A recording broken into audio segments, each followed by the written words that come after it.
All right. Thank you for joining us today for the second session of our Project Roadmap Task Force meeting. I appreciate the commitment each of you are giving to this task force. To those who may be viewing this session online, I appreciate your interest in the work of the Democratic Party and our electoral success in 2024 and beyond. We've had great feedback from all of our email surveys. And the great thing about this task force is that I think that it's going to engage our entire party in a very meaningful way by the time it's over. So I'm pleased to I'm not turning the session over. I will announce that our co-chair, Lachlan McIntosh, won't be with us today. He had a family emergency, so I will be filling in for him. So we're going to jump right into today's session. And today we're going to have presentations from 3 individuals. The first presentation will focus on a data analysis overview of South Carolina and provide a baseline for our discussion. We will hear from folks from Georgia. Everybody's excited about Georgia. Got Georgia on our mind. And Alaska today as well. So before we get started with the presentations, I know everybody's eager to hear about. We're going to do quick intros for folks who weren't here in the last meeting, who are part of the task force. So we're going to start with our folks online. So if you were not here during the first session, if you could please unmute yourself and introduce yourself real quickly. Tell us a little bit about yourself, where you're from and which county you're from. Hi there, I'm Joan Furlong, Horry County, past chair of Horry County Party 2014 to 2016. And I've been active in numerous Democratic campaigns over the years, and I'm looking forward to participating in this to see what I might be able to bring to it. I'm glad that Crystal has this up and running. Thank you so much, Joan. Next up, Spencer. Hey, I'm Representative Spencer Wetmore. I'm really honored to be a part of this committee. I'm from down in Charleston. I represent District 115 in the South Carolina House. So that's James Island, Johns Island, Folly, Kiowa, and Seabrook. I'm looking forward to participating and hearing today's presentations. Thanks. Thank you so much. Next up, we'll have Councilwoman Lillian Fleming.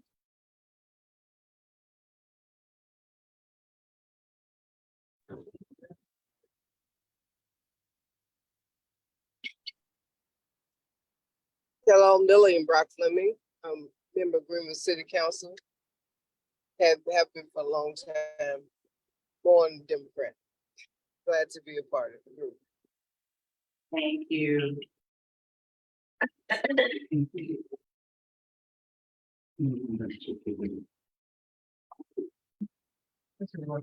that there was Thanks, everybody. All right, thank you. How about in the room? Do we have any folks who weren't here last meeting? And let's start with John. I'm John Krolovich. I'm the chair of the York County Democratic Party, former candidate, former campaign manager, former staffer, dog dad. Yeah. Okay. We got to get rid of the 4 clobbers. That's how we're everything I know from Greece. First time. Successively. Don't forget about the microphone, y'all, just so the folks online can hear you. And I know that Representative McDaniel and Vicky were also not here. It's this song. I'm Vicki Bringer. I am the Director of Public Affairs for Planned Parenthood South Atlantic. I live in Lexington County, bless my heart. Lifelong Democrat, and in my job with Planned Parenthood, I oversee the PAC and our C4 work, which is getting good people elected. Thank you. Good afternoon. I'm Representative Annie McDaniel, South Carolina House District 41, which is all of Fairfield County, part of Chester and part of Richland over in the Blackwood side. And I'm trying to raise $1 million. So if we can, whoever can get the most Democrats elected will get that $1 million. Unfortunately, it's play money. But yeah, I'm trying to be here, guys. I'm hoping that we can get some Democrats elected because we really need some help in the state house, and I'm committed to doing whatever I can. And just thank you. Ms. Pringle. I'm Patricia Pringle, and I am the chairwoman for Clarendon County Democratic Party. and I'm also the Clarendon County Auditor, just celebrated 20 years of holding that office in Clarendon County. And looking forward to working with this group so we can get our seat back, our District 64 seat back in Clarendon County. I know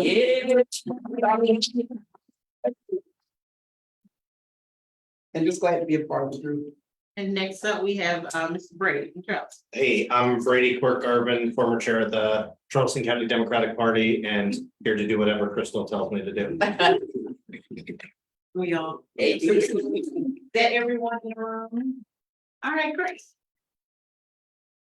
Madam Chair. Okay, thank y'all so much. So for this next session, no, I'm not doing it right, sorry. For this session and the next, we have invited individuals to talk to us, and we hope you will listen to the presentations, and then after each presentation is complete, we'll have time for questions from the task force. It may be helpful to jot down what your question is, so we're not interrupting folks during the flow of their presentation. I think it makes sense to allow folks, our guests, to kind of talk uninterrupted first. So staff will summarize each presentation and we'll send a summary in the follow-up materials after today's session. So we will hear from our very own Matt Green, who is a technology director here at the South Carolina Democratic Party. He's worked for the South Carolina Democratic Party for the last 3.5 years. And if you've ever had a conversation with Matt, you know that he's from Idaho. He worked previously for the Idaho Democratic Party and the Alaska Democratic Party. I hear about that all the time, how they did things in Alaska. And he was their data director. He's run successful campaigns for the state of Idaho, for state house races in Idaho. And was a campaign staff organizer for the Idaho Congressman Walt Mitnick. Matt is going to go over some fundamental electoral data points that will help kick off our long-term discussion and targeting and data. So he's really going to just kind of give us the lay of the land here in some kind of broad strokes. But I'm going to turn it over for Matt, to Matt. Okay, give me 1 second. It's set up and good, but I've got myself spotlighted on and sharing the screen with the stuff that I'm going to go over real quick. I need to introduce myself since Crystal did that for me. Basically the first things I'm going to go over are basically just kind of the lay of the land for where our current numbers are for voter registration. So for voter registration, I did a couple different breakdowns. The first one being for race as of, I believe, the beginning of August is our last voter file update. So we have about 953,000 Black voters, a little under 50,000 Asian voters, 81,000 Hispanics, 7,000 natives, white voters, 2.6 million, and others, which are typically like a mixed race or identify as something else, is 41,000 there. So basically, when you kind of combine all this together, you can see we do actually, for a while, actually, we had our non-white voters dip under 1 million, but now they're back up. And go to the next slide. Like minimize this so it's easier to see. You kind of misclick. There we go. So when we look at the age of voters in South Carolina, you can basically kind of see by this graph, you can see that they tend to be older voters. We only have about 271,000 voters who are 18 through 24. Voters that are 25 through 34, 638. 35 through 49, 891,000. 50 through 64 is 956,000, and 65 and up is over 1 million. So basically, you can see we do have a lot of older voters, and when usually sign for an election, they tend to make up older people who vote. Now, when we look at the breakdown by gender, we can see that there's about 2,070,000 female voters, and for males, there's 1.7 million. So basically, you can see there's a little over a 300,000 vote advantage. Well, not sorry votes, but registration advantage for women to men. And in the data set that we're going to go over next, you can kind of see that when we compare that to who's like traditionally been registered here versus people who are newer voters, that advantage doesn't exist for them. So for the next part, looking at new voters in South Carolina, and we're just defining that as people who've registered to vote since 2020. We can see only 107,000 African American, 14,000 Asian, 24,000 Hispanic, 1,200 Native. Somehow that ended up right on the money. And then white voters 461,000 and others 14,000. So basically, what we can see is the people who are registering to vote, who are newer voters in South Carolina, are much more wider than the state as a whole. Then when we look at the new voters by age, we can see that I got to stop again. Oh, sorry about that. There we go. New voters who are 18 through 24, or there's 171,000 of them. 25 through 34, 116,000. 35 through 49, 119,000. 50 through 64, 121,000. And 65 and up is 94,000. And there are some really interesting things, and I didn't put it in here because it would have been a lot of counties to list, because we have 46. But there are some interesting standouts in the counties. So some of the places it makes sense that some of the newer voters are 18 through 24, and some counties where they actually make up the majority of those are going to be places like Spartanburg and Richland County. But on the reverse, you have it where it's like dominated 50 and up by places like Beaufort and Horry County. So it's not that they're, the new voters there are old, basically. And why are they new? Why are they old, man? Those my guess is they're mostly retirees living in South Carolina, especially in those two towns.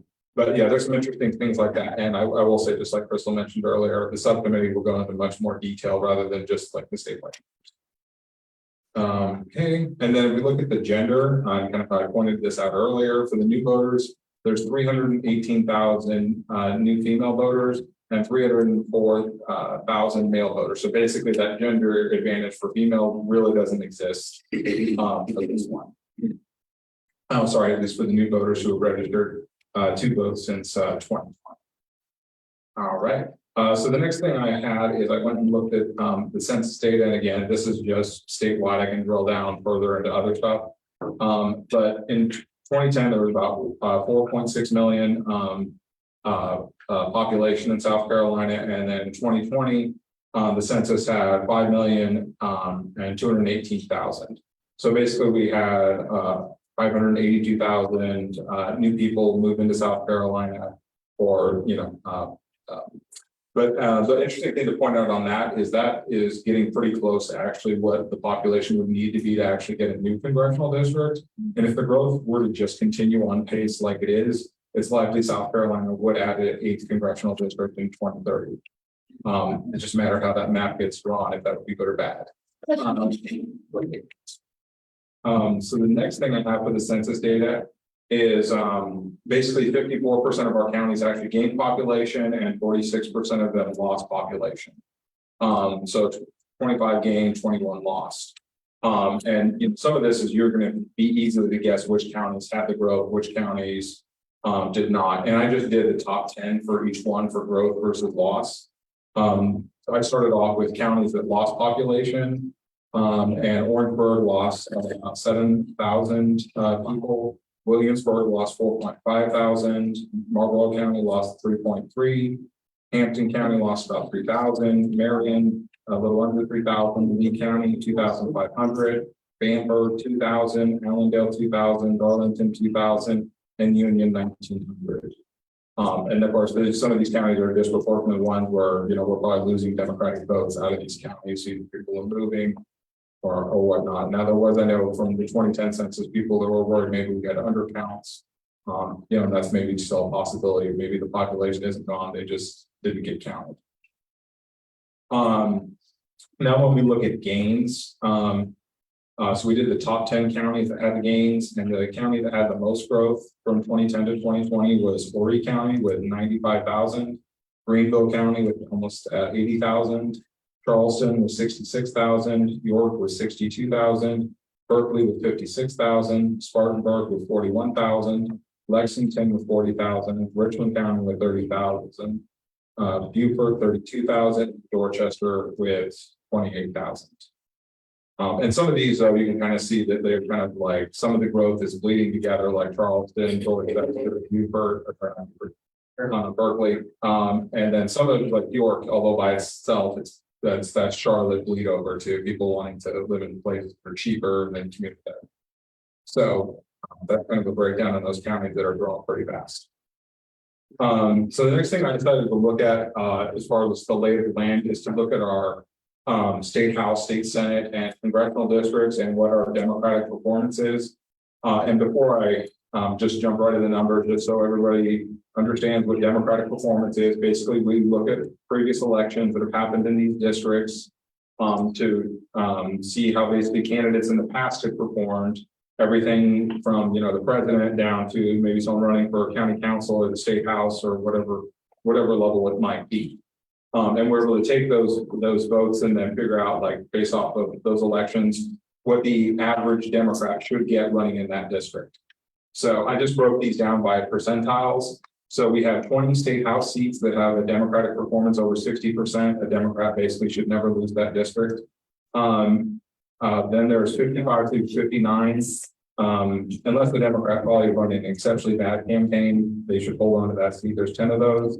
50 through 54, those would probably be classified more as a lean Democratic district. They should win. There's 9 of those seats that are 50 through 54, 45 through 49. So those are seats Republicans basically would hold, but we have a chance of getting one of those. And just to point out, one of those 45 through 49 seats is a Bauer seat. And then 40 through 44%, 9 of those, 30%, 39, 53 those seats. So a good chunk of the legislative seats are below 40%. There's 15 seats that have a Democratic performance between 25 and 29, and then under 25%, 5. And just to point out too, some of these might have high, like I think Democratic performances between like 50 to 54, 55 to 59, but like a Republican might have them since we didn't have great last election, but those are seats we probably should get back. And then as far as the state senate goes, we have 9 seats that have a Democratic percentage over 55%, 7 with 50 through 54, 3 with 40 through 49, 35 through 39, there are 12 seats, 30 through 34, 9, and under 29%, 6%. And then just a breakdown too of the congressional districts, but there's a chance that the first congressional district might change. And even if the lower court decision were to hold, the Democratic performance would go up in the first congressional district. It's right now it's at 42.29. But if Charleston was likely kept whole, like the lower ruling said, it would at least, at a minimum, jump up to 45, and then it's just very dependent on what other places it wrapped. But we'd have a much better shot of winning it. The second congressional district, which is Lexington County and the counties west of that, 41%. The third congressional district, only 30%. District 4, only 37%. District 5, 39%. The 6th congressional district, you can probably guess that that's Jim Clyburn's district. And the 7th at 40%. There. So basically, kind of the takeaway from this is probably the first. Hopefully, we'll get more Democratic and we'll have a much better shot of winning that seat back. All right. And then the last, sorry, there's a few more things, but then what I did is I looked at Democratic presidential performance statewide from 2008 to 2020. Barack Obama got 45.46% in 2008. In 2012, he got 44.69. Hillary Clinton in 2016 was the low point, 42.54. And in 2020, Joe Biden just got a little over 44%. And then the next thing I compared was the gubernatorial percentage. So in 2010, that was our best performance, most recently at 47.73%. 2014, 42.56, same candidate though. In 2018, 45.98. And our low mark was the most recent election in 2022 at 41.2%. Okay. And then just kind of to help maybe explain why 2022 wasn't as good a year as the other ones. Basically, what the big takeaway from this slide, and I've used it in some other presentations, basically, if you just go down to look at the bottom of below the 2022 numbers, basically the big difference between 2018 and 2022 is that we lost 91,491 votes from 2018, and whereas the Republicans gained 67,000 more votes. So basically, that's kind of like the worst case scenario you can have in an election if you underperform and your opponents overperform. So then it really makes it look like we didn't do very well. And then just to back that up, this other slide that I had from some other presentations I kept over, but basically it kind of shows turnout by race. Basically looked at each racial group and what the percentage was of their turnout, of who actually turned out versus who they didn't. Basically only 36% of African Americans turned out in 2022, Asians only 28, Hispanics only 22, Native 30%, that for some reason they had a spike. And then white voters, they were about 50-50, and then others were only 25%. So basically what you see happening is the total turnout, you would think, you know, if you look at all the other racial groups, is not even, you know, cracking 37. It ends up because the white voters are so much more and have a higher percentage turnout, it actually drags the whole entire turnout up by 45%, even though some groups don't even crack 37.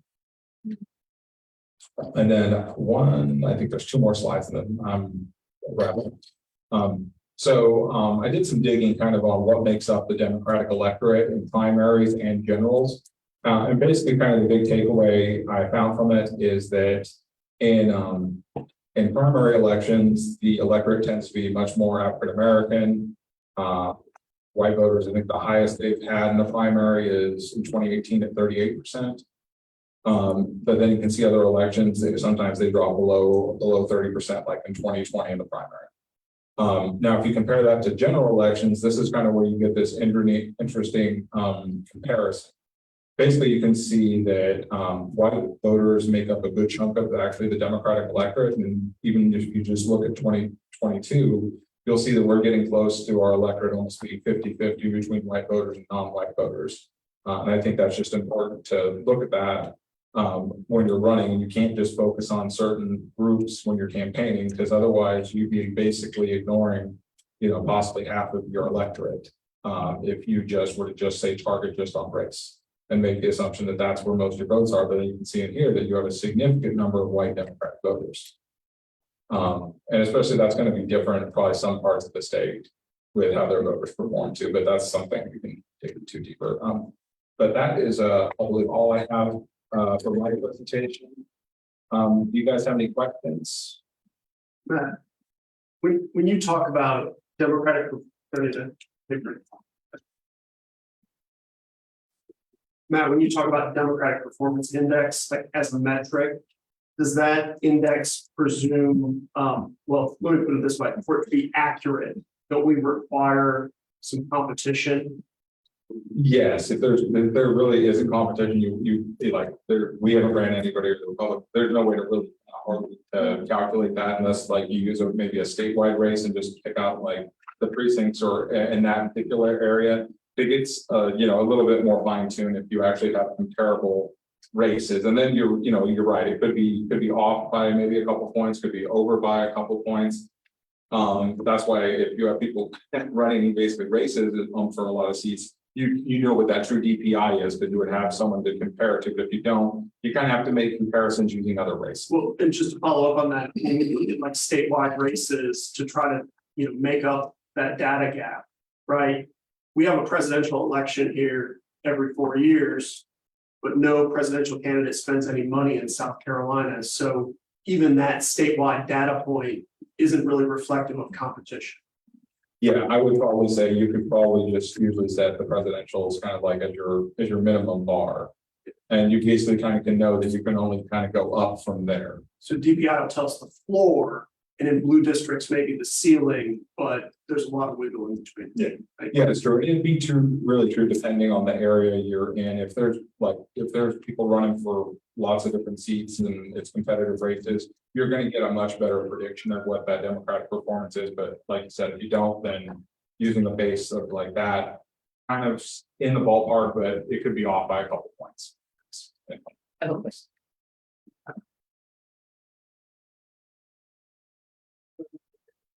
Thank you. Great information, statewide and definitely appreciated. One of my questions is, you gave us the number of registered by race in these other categories. Do we have the unregistered? Do we know how many people that are not registered? That gets a little tricky. I have some guesstimates.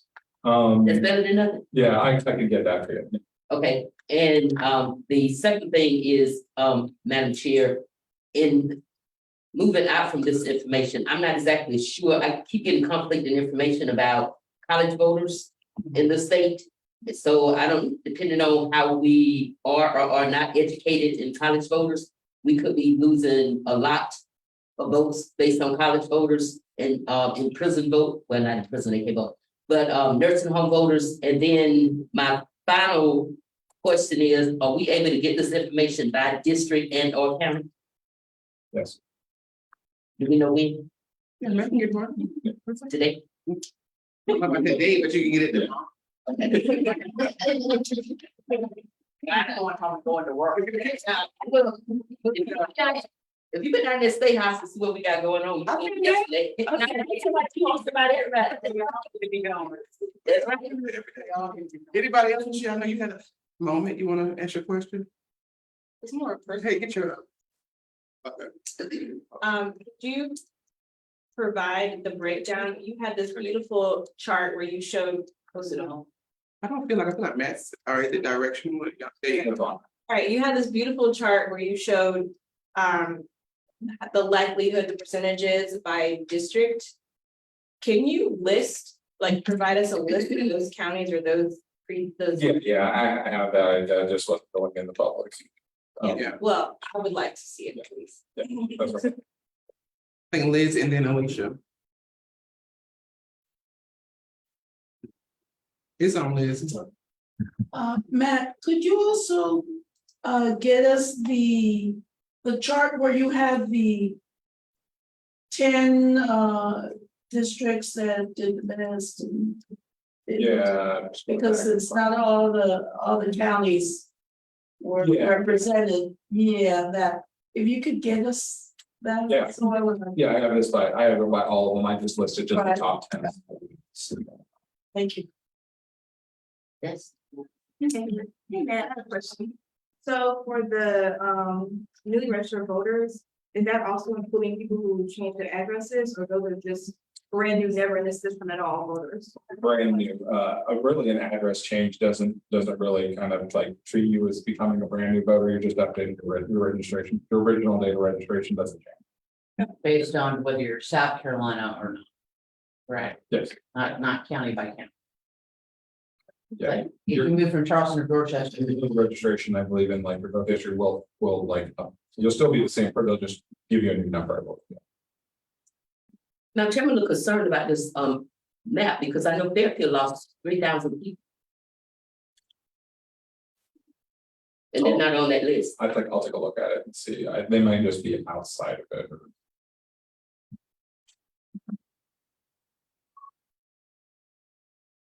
Anybody else? Any more questions? All right, thank you so much. All right, we're gonna move over to our next presenter. I know many of you in this room and outside of the room have heard and wonder why South Carolina can't be Georgia, right? And we constantly hear it and we have so many questions. So luckily today we have a presenter from Georgia to kind of talk through the steps that led them to where they are now. We are pleased to have our first out-of-state presenter, someone who knows firsthand. She was a major part of how Georgia has turned into the purple state that they are now, Miss Rebecca DeHart. Rebecca is the two-time executive director of the Georgia Democratic Party. She has more than 20 years of political campaign, policy, and advocacy experience in Georgia and around the nation. In early 2019, she left the Democratic Party of Georgia to start Fair Count, a nonprofit organization funded by Stacey Abrams dedicated to achieving a fair and accurate count in the census. As CEO, Rebecca stewarded Fair Count's on-the-ground organizing, advocacy, and media campaigns to achieve a record self-participation rate in the 2020 census. She returned to the Georgia Democratic Party in 2022 election cycle. And before leading the Democratic Party, Rebecca enjoyed 13 years of a lobbying career in Georgia, where she was well known for her efforts in advocating for access to health care, reproductive justice, and safety for women, children, and families. Prior to that, she served as the Senior Vice President of Political Direct Mail for Direct Mail firm, the Communication Director for the Georgia Trial Lawyers Association, and Executive Director of the Georgia Commission of Family Violence. So Rebecca has a very, very, very impressive resume. We are so excited and pleased to have her here today. Thank you all so much. Can you hear me okay? Yes. Chair Spain, it is so good to see you. And I was so grateful to get Jay's call as well. That was quite an intro. Thank you so much. And thank you so much for having me here today. It's good I like visiting with my neighbors. We're in the states around. I feel like we're all in the same boat so many ways. I was really excited to hear about all that census data too in the previous presentation, just because census is sort of my life right now, and we use the rest of elections and redistricting, all the iterations of civic engagement to build power over time. But I do want to say, just for my lawyer's sake and everything, I am here in my personal capacity today because I am the CEO of a nonprofit organization and we do not do electioneering. And I am here as a volunteer from my good friend Jay to share a little bit about what I've learned about coordinated campaigns, what state committees can learn from them, and make sure that I save enough time to answer any questions about Georgia. I've been involved in 7 coordinated campaigns in various capacities. Back in 2002, back in the day when we all started, was an RFD. 2010, a member at the table through some C4s, and of course we called them 527s back then. I became the executive director in 2014 when we had the big Michelle Nunn, Jason Carter race, so a DSCC and Gov race on the table. Stayed in 2016 when we led the coordinated campaign for the presidential out of the state party headquarters. I call 2017 a coordinated campaign year because we had that little known congressional race that went twice for John Ossoff, which was just about as big and as expensive as some of the other coordinated campaigns we've been in. Of course, I was the ED in 2018 when Stacey was at the top of the ticket. And then I somehow got twisted back to take a leave of absence from Fair Count last year to go back and be the ED in 2022 for Warnock and Stacey, and did that through December through the Senate runoff. So for during that time too, I, like Jay, participated heavily in the ASDC, ASDED organization. I was the co-chair for a couple of years on training and on leading coordinated campaigns, especially when it comes to budgets and collaborative strategies. So weird skill set to have that just seems to always follow. But for better or for worse, I've had sort of a front row seat in Georgia for the past 20 years. You know, I was there at the party when Governor Barnes lost and Republicans took over for the first time in 130 years. And then I had a front row seat as we rebuilt it to where we are today, and of having a lot of different successes and challenges along the way. And so it's been a wild ride for the past 20 years in Georgia. And I know in the Deep South, it can be really tough, you know, to always see the long game. I remember, you know, in that period in mid-decade around the 2010s, when I left my good job at the Trial Lawyers to start my own business in a red state by myself, and you know, in a recession, it can be hard to look forward, but our work has really, you know, we've planted a lot of trees and put a lot of love on them, and we've started to see that fruit. But with gerrymandering and demography shifts, you know, we've really seen it all, and we just continue to try and remain realistic but hopeful and hardworking and patient, and also really we've been really sort of specific in what qualifies as a win, which isn't always winning those seats too over time. So I talked to Jay, and we talked a little bit about what sort of a state committee can expect from coordinated campaigns, and just some of my top lines of what I think have worked really well in Georgia. And then I'm open to any questions, knowing this is live streamed too and open to the public. But, you know, I think for me, having done them for 7 years now and seen so them happen in so many different ways. I know that Georgia and I think South Carolina are in the same boat in 2024. We'll have presidential and then we'll have all of our legislature. And so that's like what it's really going to look like. But, coordinated campaigns are always clunky.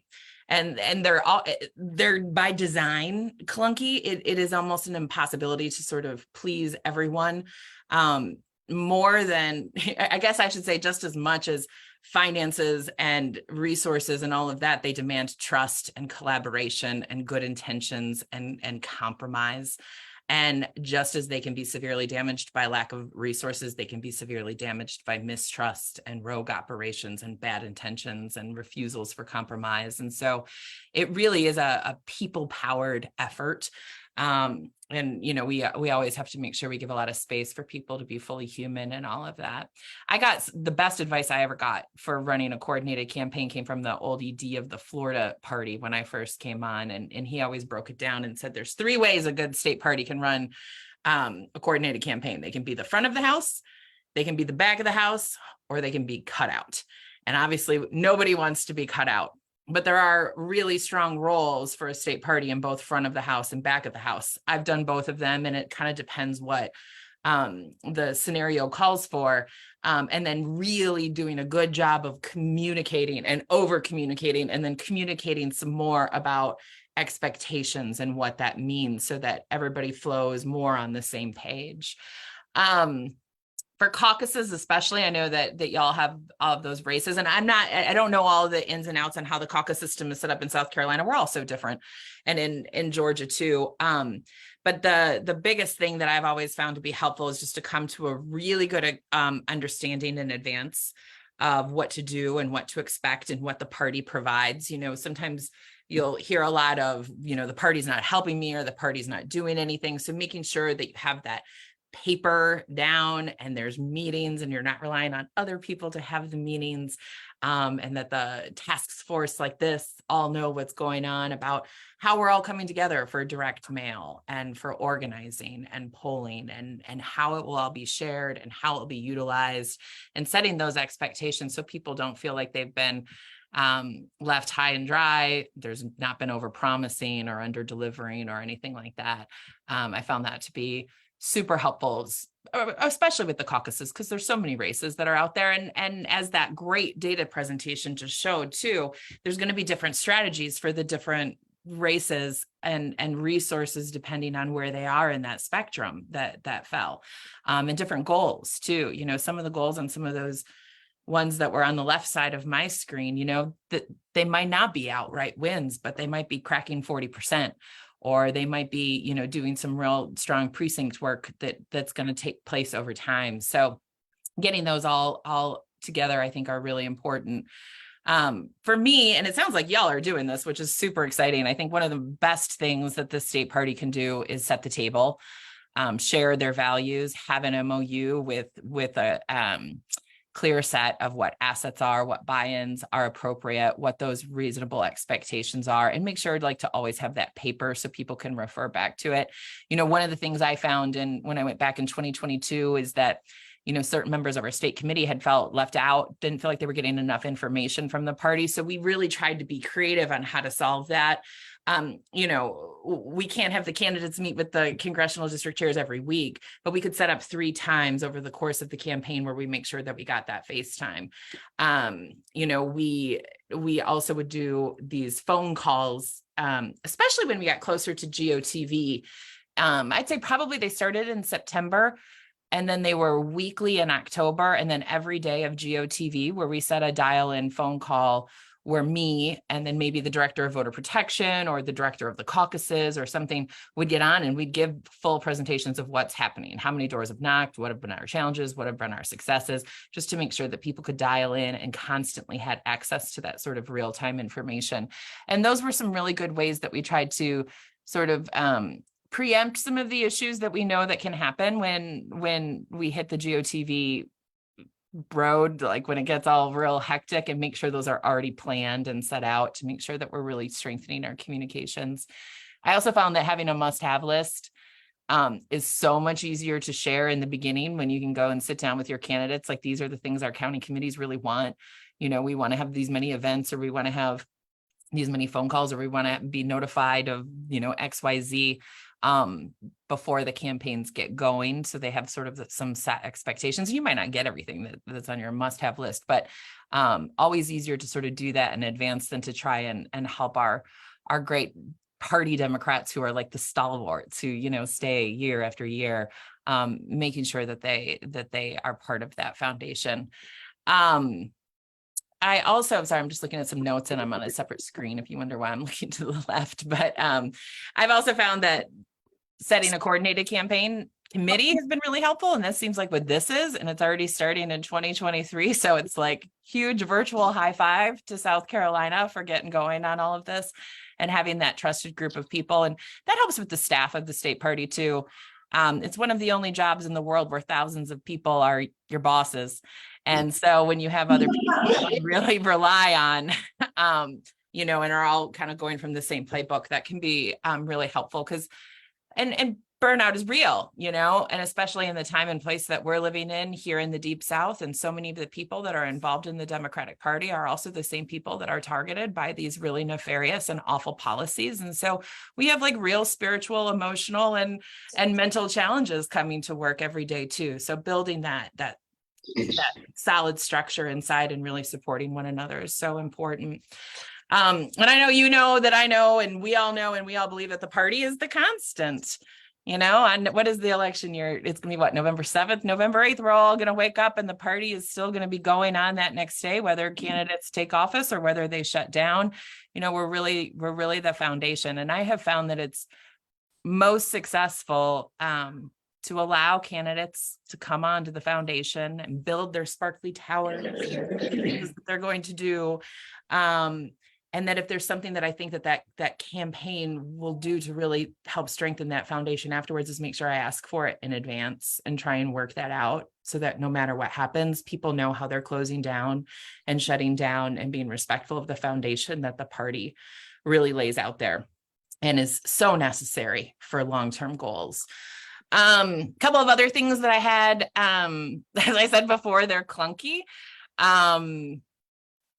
I think one of the things that has helped me the most, especially, through some of our growing pains, which were tough. It's a tough job, as Chair knows and Jay knows, and so many of you in the room knows.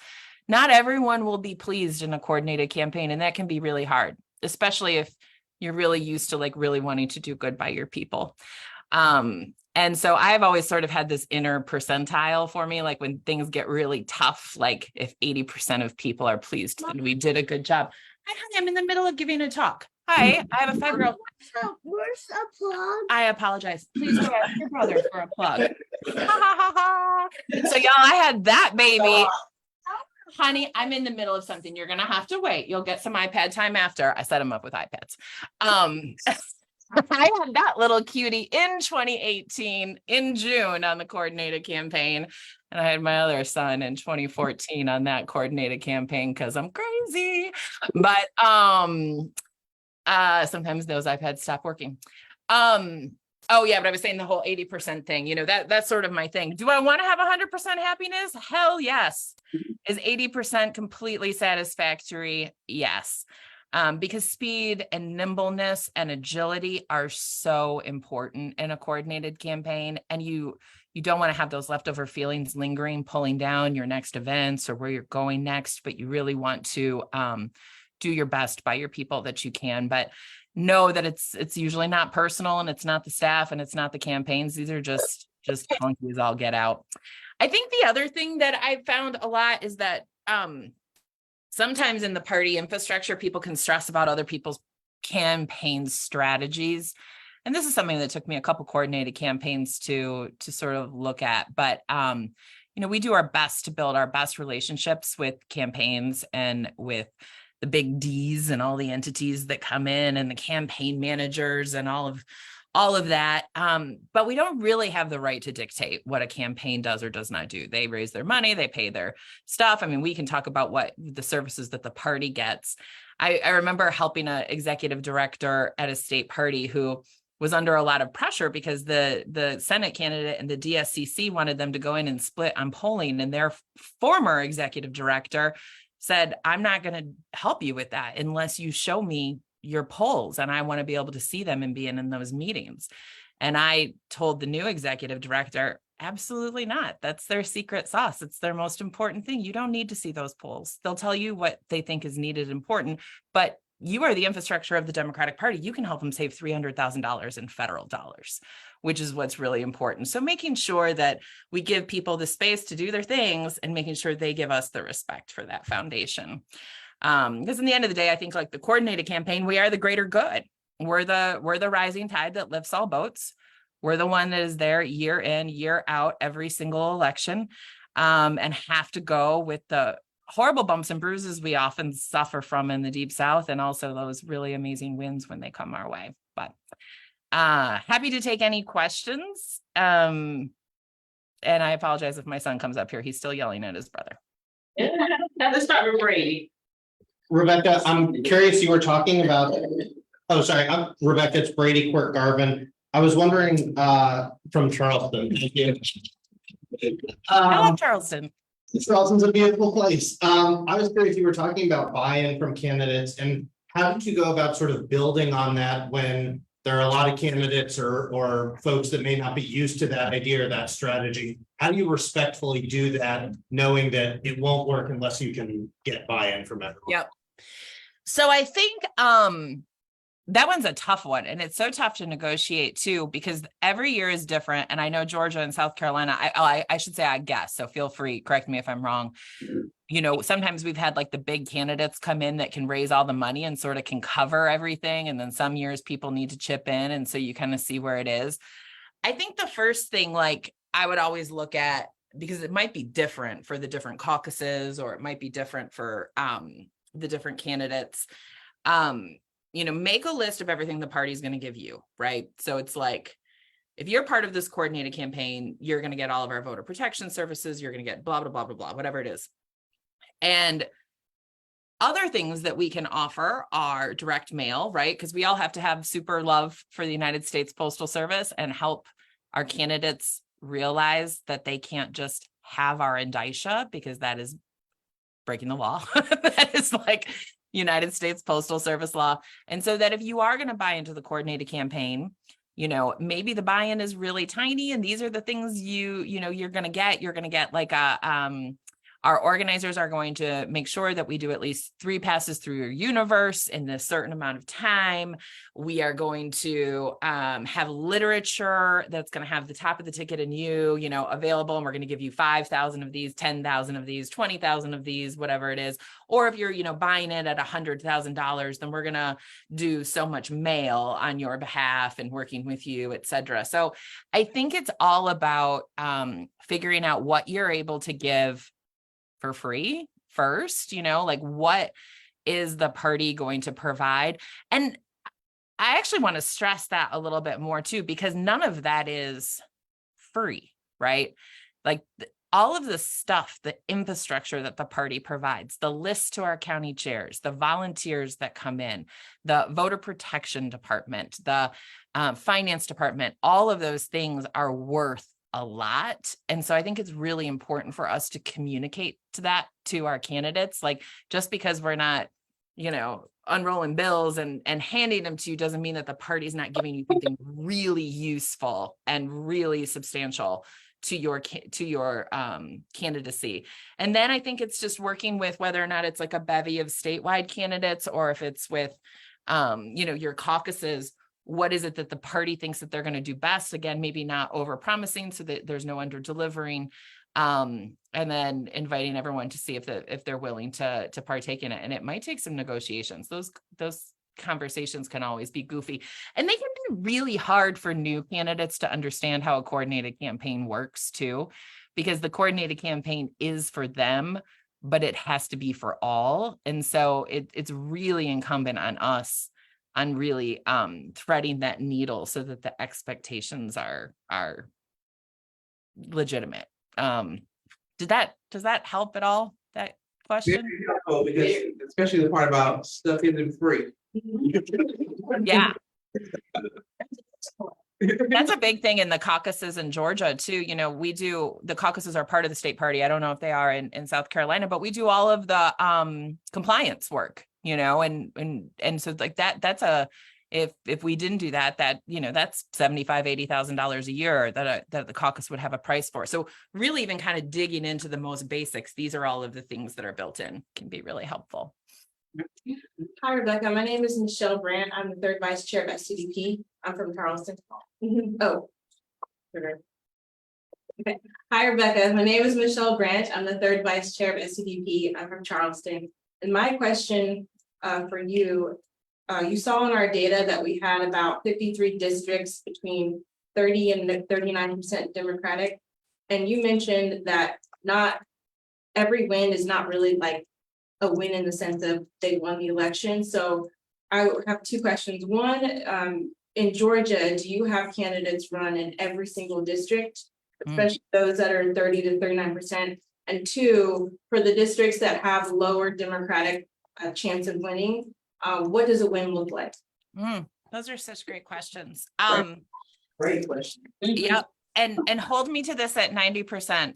I had a couple babies during these cycles, so I don't always remember things perfectly. But if I, you know, I want to say that like at our sort of reddest spot, we didn't have as many candidates challenging people. And then I think like after 2018 and whatnot, if I'm not mistaken, we came closer than we've been to having somebody in every seat. I don't know if we actually did or not. There's we have a big house, 180. And so trying to remember like what that was of how many were actually there, but there were definitely more challengers. And for a party staff and for party leadership too, sometimes that can be really hard to handle those expectations too, because even you'll have sometimes candidates that will sign up and be like, I know I'm not going to win, but I can't let this seat go unchallenged. But then like closer and closer you get to the election, there gets to be some hope, like, well, maybe I'll pull off the miracle, you know, and so it can be really challenging sometimes. But I think, you know, having a good data person like y'all have and going district by district and especially I love those looks over time when you can see like when the highs and lows, you can see what the potential and the possibility is. You can look at things like vote share gap. You can look at turnout. You can look at certain areas or precinct numbers that have just been like those hard nuts to crack where you just really can't get in there and get any movement. And so I think setting up, you know, a series of other goals, right? It's very hard to sit with a candidate and say you live in a 30% district and like because of gerrymandering, it's just not a possibility. Like those are really hard conversations to have. You know, and you'll have to use your judgment whether that's even a conversation I think you want to have, because there are so many good things that have folks coming out. But I think some of the things that you can consider a win in those areas, and this is like another thing that oftentimes the state party will provide races, is holding the incumbent accountable. You know, getting earned media strategies out there and questioning the things, I don't know, Medicaid expansion, whatever it is, that's like the big thing in South Carolina, and setting some goals and getting with some of the different teams that say, you know, we just don't want Representative Joe to get a free pass anymore. And we're really going to focus our time on that. I think, like I said, increasing turnout, setting some internal goals. If I can get this precinct up 5%, then it's going to give me a really great thing to work on 2 years from now when everybody's running again. Cracking that 40%, you know, pushing it over. It might be, you know, a young person strategy too. We're seeing so much amazing demography change and so much heightened participation with young people too. And we still see sometimes really lagging numbers with young people. You know, 36% of the runoff in 2021 was new and young voters in Georgia. And that is an extraordinary amount. Extraordinary of like 18 to 34-year-olds that was participating. So you may, you know, like if I spend a lot of my time really working with young people here, are we able to bring new voters into the fold? So I think there's a lot of different things that you can look at that can be a win. Whether or not everyone involved will always think it's a win, because a loss hurts no matter if it was sort of like out there or not.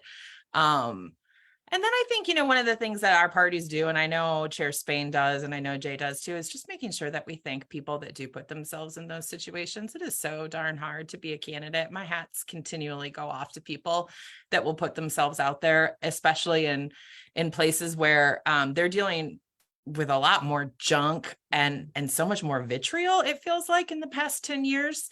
And so, giving them that soft place too, and that family, no matter what happens, I think is really important. Got one question out here with, we can speak, like, we got a mic. Good afternoon, Rebecca. This is Tiny Jones.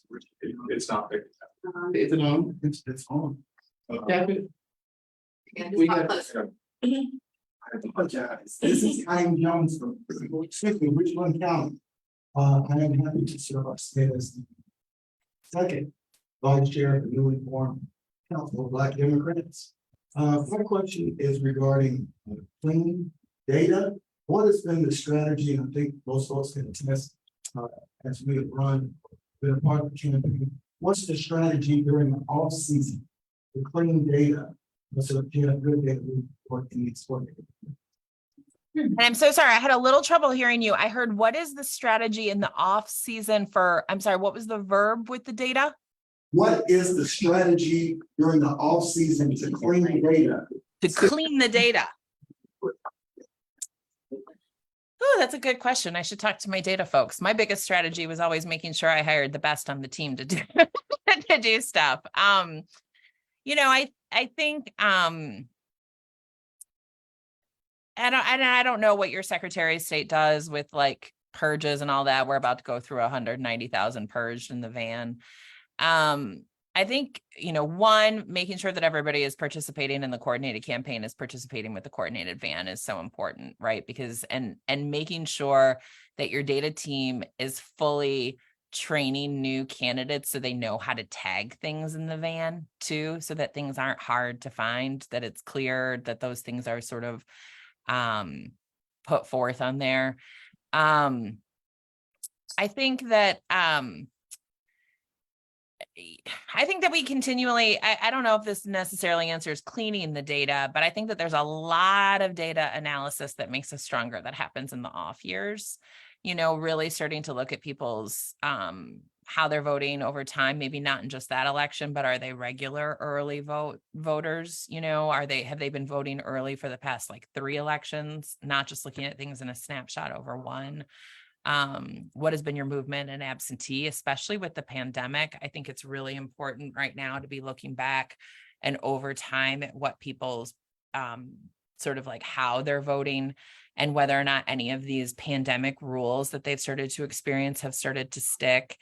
Have you finding voters who were voting absentee for like 3 elections and now that the pandemic is over, did they not vote? And is that worthy of follow-up to find out whether or not that was affected? I mean, all of those things I think are found in our data.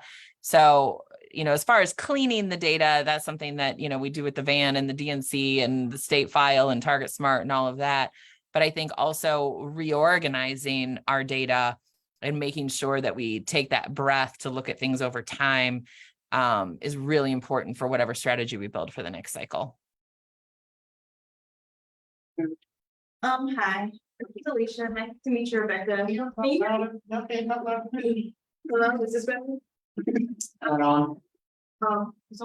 Yeah, okay.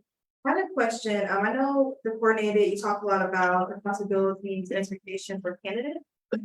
Did you have anything for like the county parties, like any roles that they could do to be helpful or expectations for them as well, during the coordinated? Yeah, absolutely. I mean, I think that the county parties are instrumental to a successful coordinated campaign, because of that foundation, because of, I'm sorry, excuse me for one.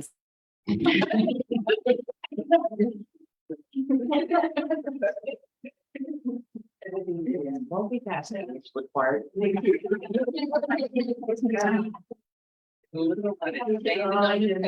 I'm really glad I just muted that threat of grounding everyone for the rest of their lives. So apologize for that. I think that, the county parties are so much the foundation. I also think that coordinated campaigns are rapidly changing. We've seen more paid canvas come into coordinated campaigns. I don't think just in the South, but I think across the nation than we've seen. And again, I don't know if a lot of that is sort of an answer to the what happened in the pandemic too, when we had a whole sort of class of organizing really learn their skills online and digital relational organizing and weren't out there knocking doors. And then we had this shift in 2022 where we were reworking with people to try and show them like how we did it pre-pandemic. And it was really challenging. And I think it was really challenging across the board. Jay is smiling like he's like, yep. But our county parties know that. Like the county parties have the institutional knowledge, they know their communities well, and they know each other well too, which I think is important too. One of the other struggles we had this past cycle, and I say we is like the collective we, not necessarily Georgia, is getting people comfortable back coming out to events post the pandemic. And the county parties are so they're so important to that because it's what we do, you know, it's how we come together, it's how we socialize, it's how we show our support. And so we're sort of like this defined core group of people that are not fair weather fans, but we're like in it to win it over the long haul. I think sometimes just like I always liken like the DNC, like state parties are to the DNC, kind of like county committees are to the state parties. And so there's always relationships and things that we have to like negotiate and push through.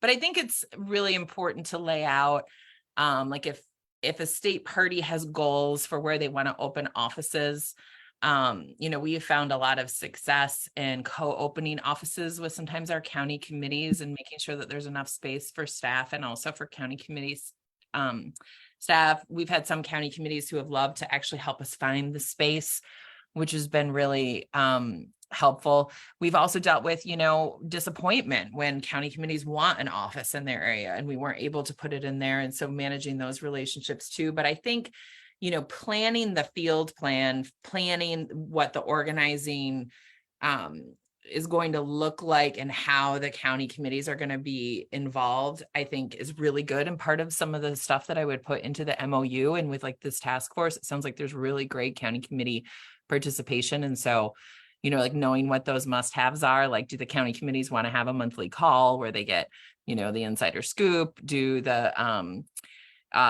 county committees want to have like special, you know, do we want to have like a statewide GOTV day, like a day of action for county committees to go out there and have a little competition for door knocking or something like that? Those can be out there as well. And then, you know, I don't know where South Carolina is in this. I know in Georgia, it was sort of a new thing to have national money in presidential elections come down and actually be also given to county committees for support. I think there are other states where that happens quite a bit, but I think here in the Deep South, that hasn't been something that we have seen. So I think it's managing sometimes those expectations too of what resources look like. I know this past in 2022, when I came in June, that was like one of the first things I did is just get together with my county chairs and be like, okay, what have you gotten? What have you haven't gotten? And here's what I'm going to do. I'm going to make sure every county gets XYZ number of lit. I'm going to make sure every county gets XYZ number of lists pulled if you need the assistance, you know, or with van or whatever. And just making sure that I was also trying to invest a little bit in making sure that the literal arms of the party had what they needed so that they could also do their work. I know we had Jim Horsch. Hi, Jim Porch from Macon, and also I'm an iron worker. During the 2020 general, how many outside organizations like organized labor assisted with the Georgia Democratic Party coordinated campaign? In what year? I'm sorry. 2020. 2020, the year I was not there. I'm sorry, I don't know. I was at Fair Count in 2020. I left the coordinated campaign in 2019, and then I just came back on for a short contract because they were in between executive directors in Georgia for 2022.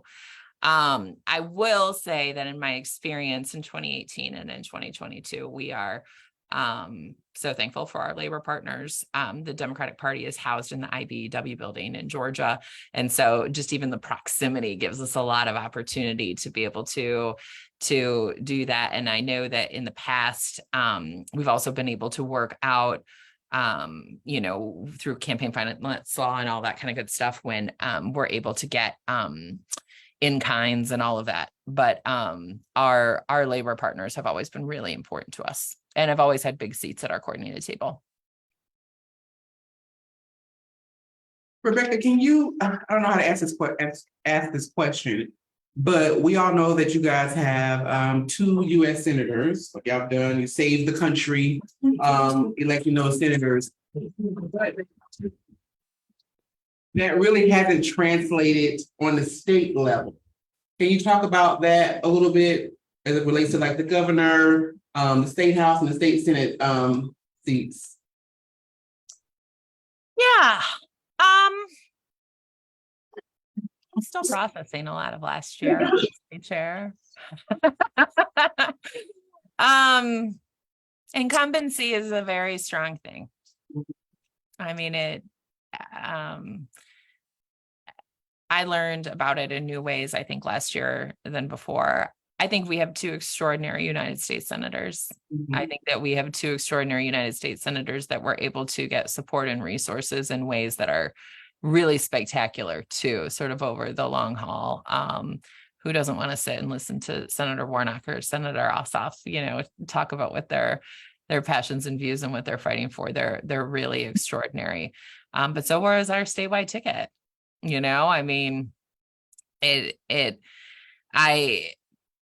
hate the fact that there was that division. You know, all of our statewide candidates came within very close of one another, except for our Senate seat.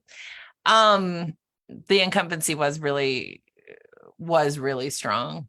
I don't know what would have happened if some of our other races had been in 2020 instead of 2022. I mean, you're always left wondering what you're going to do. We have had some legislative successes, which has been good. We've been popping off, you know, a couple seats at a time here in House and Senate. I am crazy looking forward to the court case that's coming on September 5th after the Milligan decision came out, because I think Georgia is going to be redrawing its maps. I'm fully prepared for Georgia to be redrawing its maps, not just for the congressional district, but potentially for some state house and Senate as well. You know, we lost one of our congressional districts, which is absurd, after this last drawing. And so I think that we'll see some changes there. I don't know what else quite to say, Chair. Over cocktails one day and not on camera, I would love to tell you, you know, dig into it with you, as long as I can have your shoulder maybe to have a couple more tears. But, you know, I'm still digging into it too. Like, I'm still looking at what happened, because there's magic still in the air and we got to still bottle it. Another question, do y'all pass the microphone down? Thanks. Hey, Rebecca, Chris Tenney, Columbia, thanks for being here.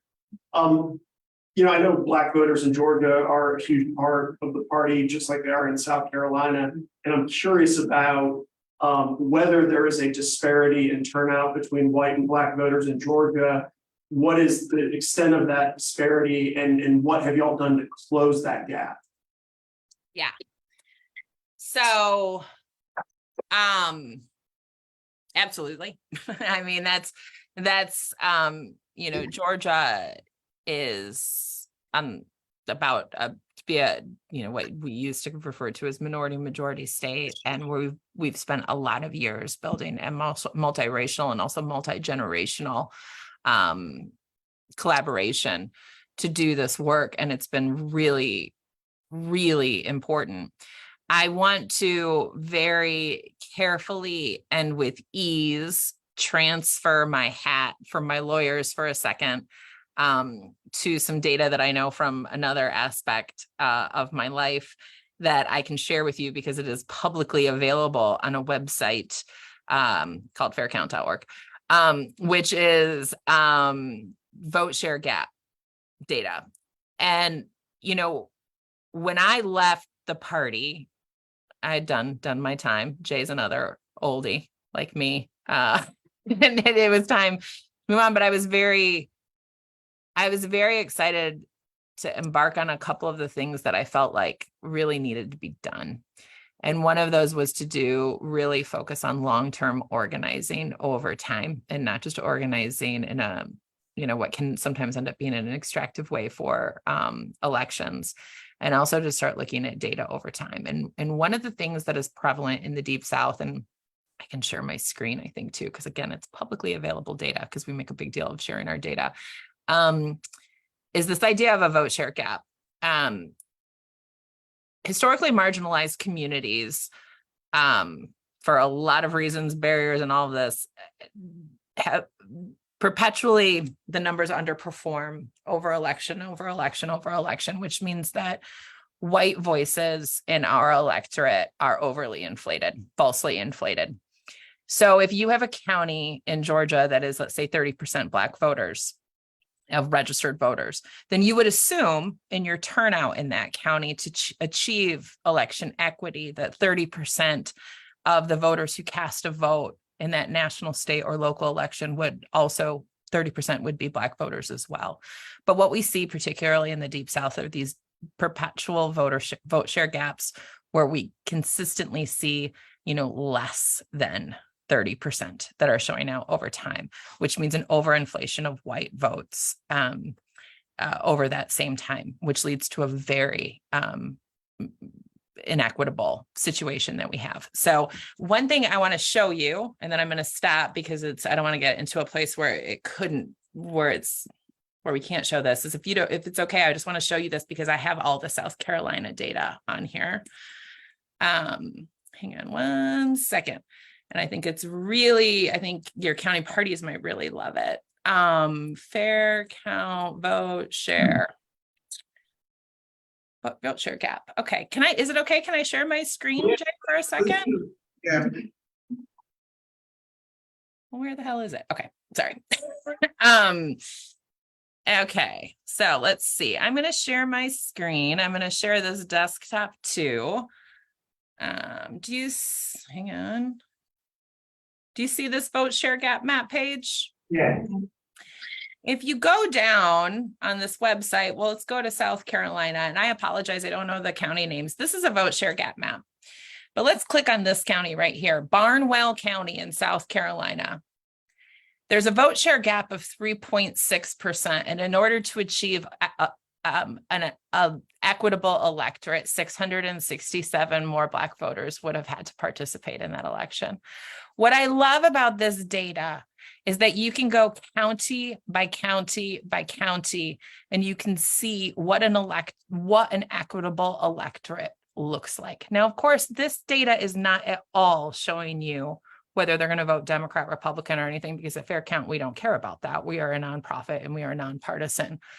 But we do see historical racism in our elections. We see voter suppression. We see all of these things that have led to an inequitable participation. And what we're really trying to dig in is to see how we can raise that. What I can tell you is that Georgia in the 2021 runoff election had as the closest to a most equitable election that we've ever had. And we know how that comes out.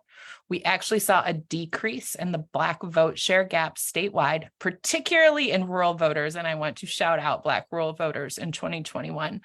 But we saw an actual decrease of the Black vote share gap statewide by 0.7% in 2021 as compared to the 2020 November election.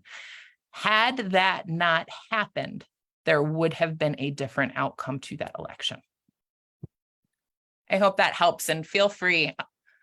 I'll share this website, and we're going to be updating this too with the 2022 numbers here as well soon. And like I said, it's publicly available, even though it's nonpartisan. So I'm not breaking any issues.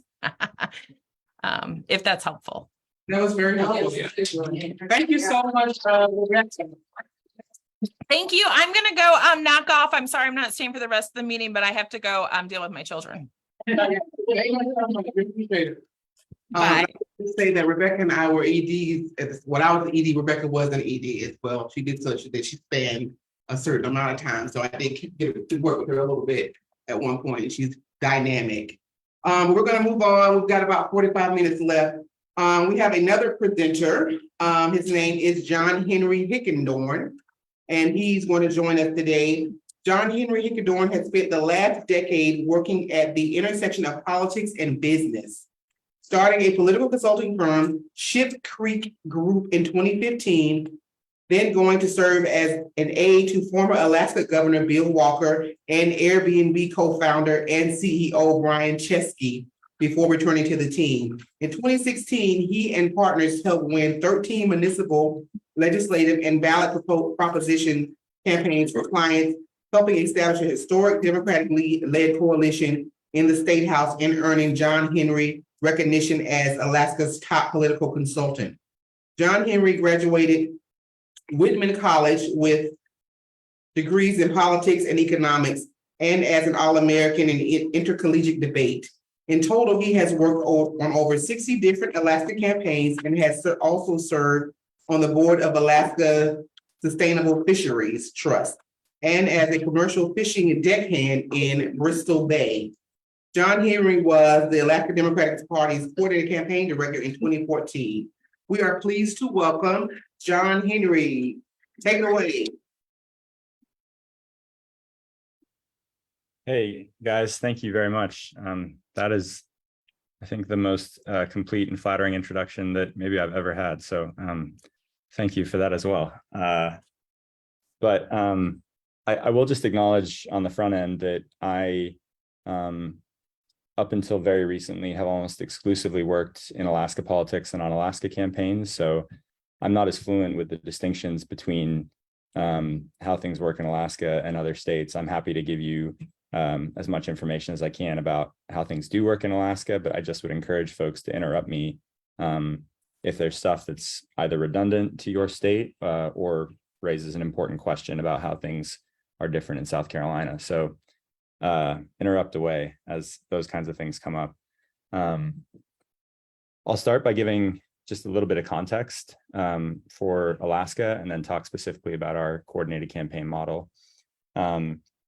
So Alaska politics has had some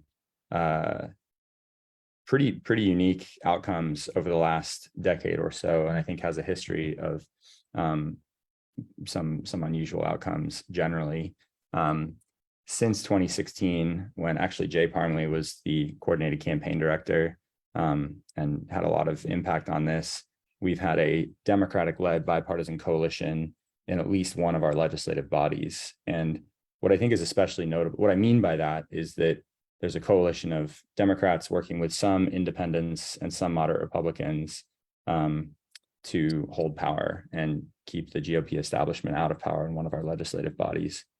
And in 2016, Alaska was the only state in the country that voted for Trump, but had a majority Democratic coalition in either of its legislative bodies. So what happened there is of national significance. But I think what's more significant is the fact that that coalition has been durable.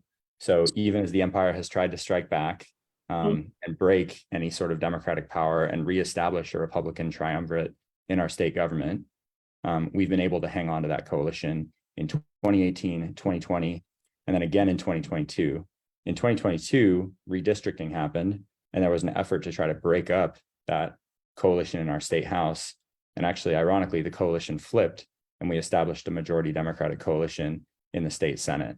But this has been critical to preventing, like I say, a triumvirate of Republican state power in Alaska and some really negative outcomes associated with that.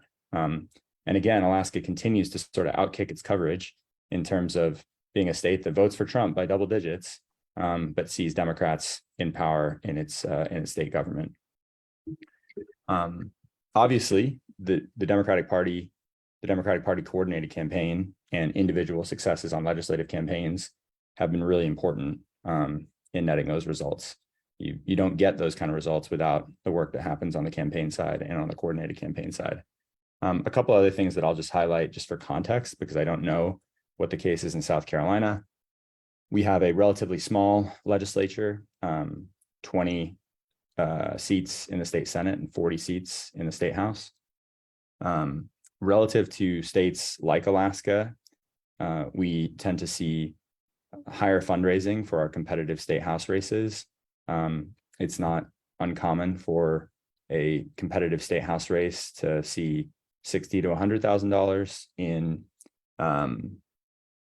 in what the campaign is raising. And a state Senate campaign that's competitive might raise $150,000 to $200,000. And I actually don't know how that compares to South Carolina. I know there's huge disparity though, like in Wyoming, the average raised by a state house candidate is less than $10,000. I know in some states you see upwards of $1 million for these kind of campaigns. So places like California. So it really varies. But I think that's important in thinking about the coordinated campaign model. So in 2014, yeah, did someone want to interject? No, I think we're good. Okay, great. So when I went to work for the Alaska Democratic Party as the coordinated campaign director in 2014, we had a model where every Democratic campaign would buy into the coordinated campaign at a relatively robust price. I believe at that time it was $2,000 for a state house candidate and $4,000 for a state Senate candidate, and then increasingly higher contributions as as you got up the ticket, governor's race or a federal statewide race. And though that funding, along with other contributions to the party, enabled a staffed coordinated campaign where there was a coordinated campaign director, and in more competitive, higher activity years, potentially additional staff associated with that person. And the critical component of that was to try to achieve an economy of scale that could serve all of those candidates well, but also enable additional support for the most competitive races while ensuring that there was a baseline of strong support across the board. And that kind of support is, in my view, really important for candidate recruitment. I assume we all know what it's like to be at one of those Zoom calls, days or hours before the filing deadline, and you got a bunch of seats to fill and you're looking around, not sure how you're going to fill them. And we know that it takes, that this is saying, if you want to get something done, ask the busy person. If we want smart, well-connected, competent, high-achieving people in their local communities to run, they've got to know that they're going to be working with smart, competent, high-achieving people and systems and support structures on the coordinated side. And I think that's especially important in places where you can't count on the top of the ticket to stir the drink and drive the boat every cycle. So in Alaska in 2014, when I worked, we did have one of the the prairie populist Democrats. Mark Begich was our U.S. Senator. So we had a very competitive race that received a lot of national funding. But in 2012, when I first started working in Alaska politics, in 2016, when I was working on a bunch of campaigns and Jay was working in that coordinated campaign role, and we were working together to try to put that bipartisan coalition led by Democrats in place. In both of those cycles, we had no major Democrat at the top of the ticket, no one driving money into the state to support a coordinated campaign structure, and we had to do it ourselves. But we also were determined to recruit good candidates because we knew that was essential to capitalizing on this opportunity we saw to put this bipartisan coalition in place. And being able to match those quality candidates with quality support, I think, is essential to getting the kind of people we want to see run. And I'm not making any suppositions about what those people look like on paper, but I think we all know, regardless of who the person is, we want people who work hard, who are outgoing and friendly and can connect with people when they're knocking on their doors, and who have strong principles and strong values, and whatever it looks like, a resume that's going to mean something to people in their community. And again, if we want those kind of people to run, they've got to be able to look and see both people and support structures that they believe in.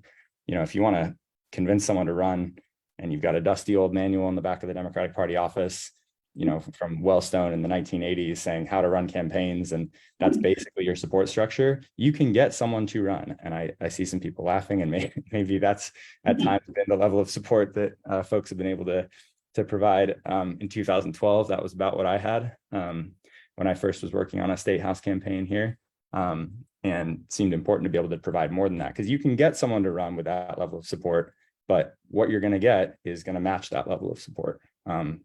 Smart people are going to ask questions and and look to see what they're actually signing themselves up for and who's coming along with them.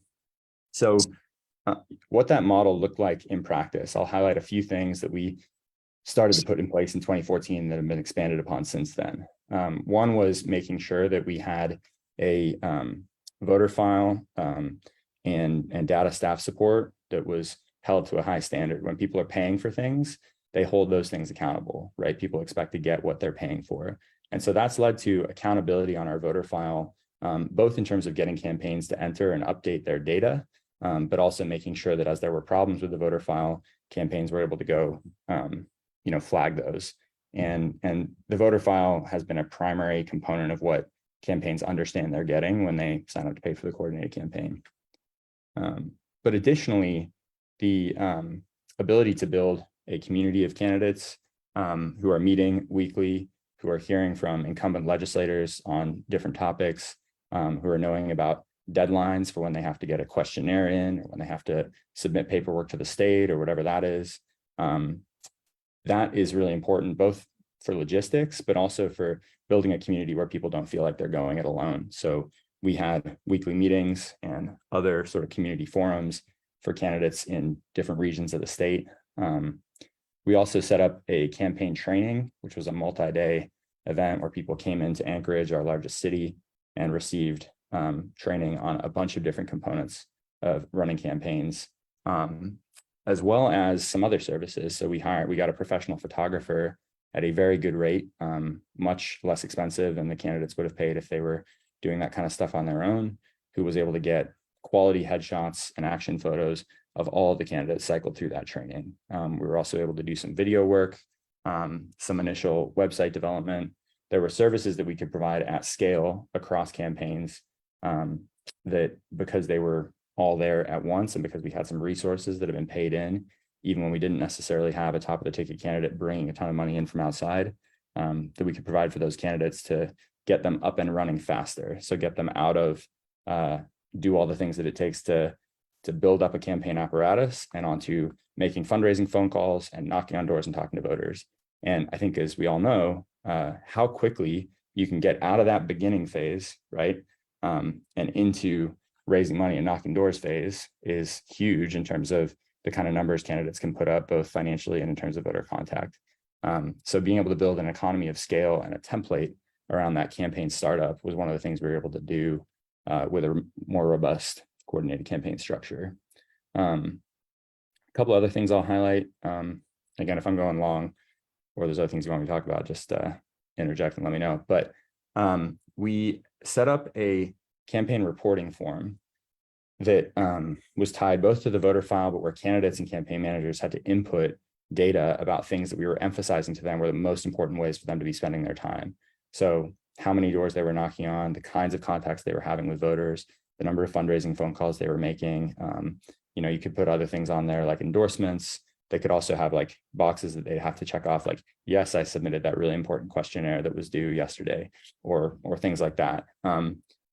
That form was, the results from that form were presented out on at the weekly meeting. And so that was a really strong passive accountability mechanism for getting campaigns to understand these are things you need to be focusing on, because these are the things you're going to be up on a smart board with on a spreadsheet, looking at everybody else and seeing how you're shaping up. Not to make people feel bad, but to say, these are the most important ways you can be spending your time on this campaign, and this is how you're going to know whether your campaign is moving in a successful direction. It was also a really good way to understand if there were problems in terms of how the campaigns were using the voter file or things like that.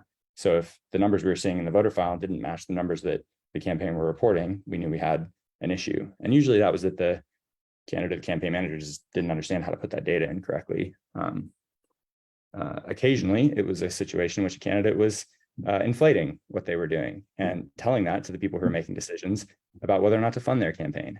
Being able to validate those kind of claims was useful when making decisions about who was deserving of like critical last minute dollars.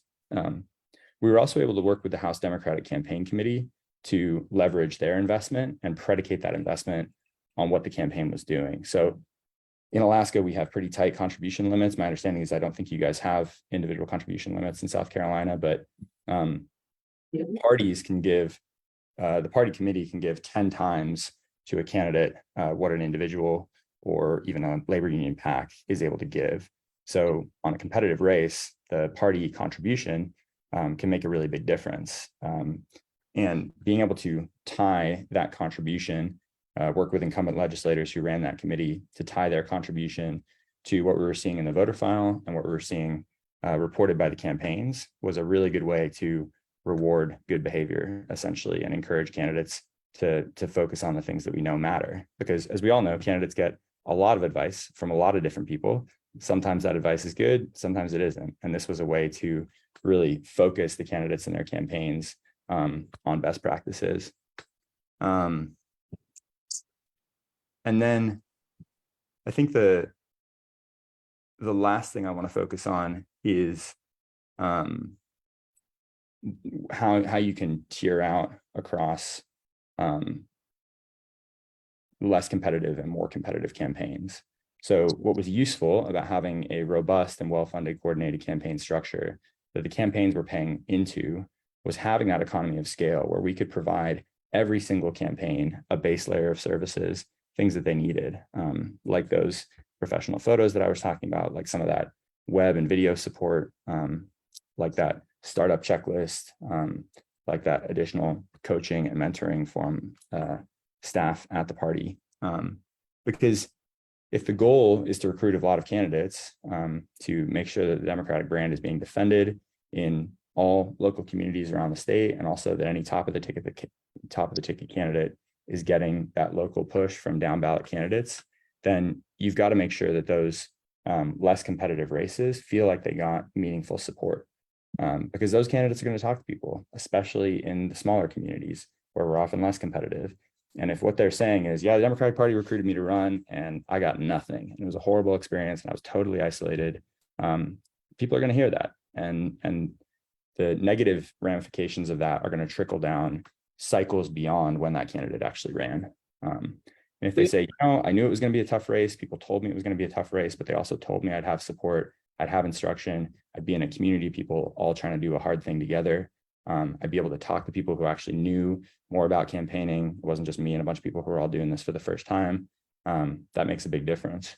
But also being able to apply a level of awareness to the kinds of campaigns that were competitive, make sure that they received additional support and additional resources that could help push them over the top, but also that there was that heightened level of accountability so that we knew of the competitive races where the campaign was actually working and strategizing in a way that matched the opportunity for that district. So not just funding based on, well, this district was a Biden +2, so we think we can win it, and we're going to just push money here at the last minute, but being able to say to partners and other funders, we know which campaigns are actually working and which campaigns have the chance to go over the top, was very helpful. So those are just some examples of the kind of services that we've provided at the coordinated campaign of the Alaska Democratic Party.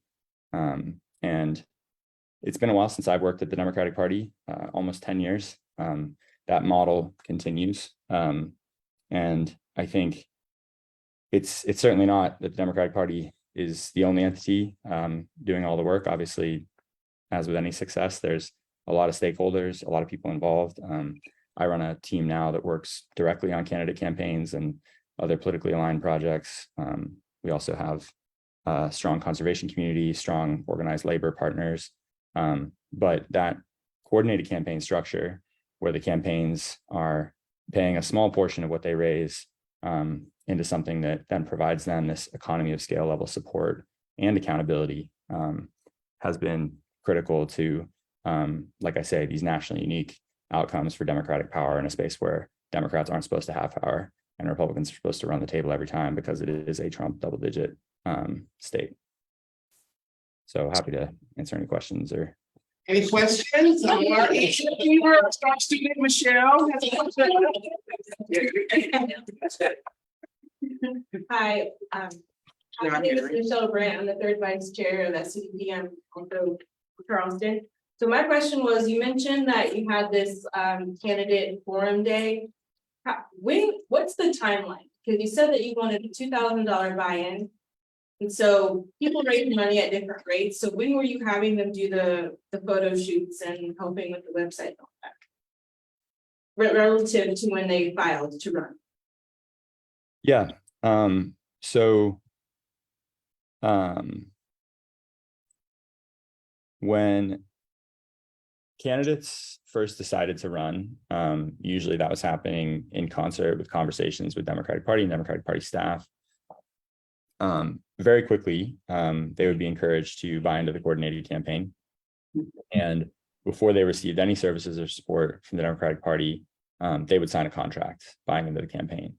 And sometimes people would be hesitant to do that, but we'd be able to walk them through, here's what campaigns typically raise, here's the kind of support you're going to be getting, and here's what that support will cost you if you try to go and get it ad hoc. Like there are just some things that you're going to need to do that we can provide at an economy of scale. So like walking people through those kind of conversations and being able to have data on hand to help them understand what a campaign would look like. And it's not being a question of, do you want to sign up for this thing or not? It's really, how do you want to try to acquire this kind of support? Because you're going to need it in some form. This is an efficient and streamlined way to get it. And we didn't tend to run into problems with people signing up for the coordinated campaign. It became established that this was what you did if you were going to run for legislature as a Democrat.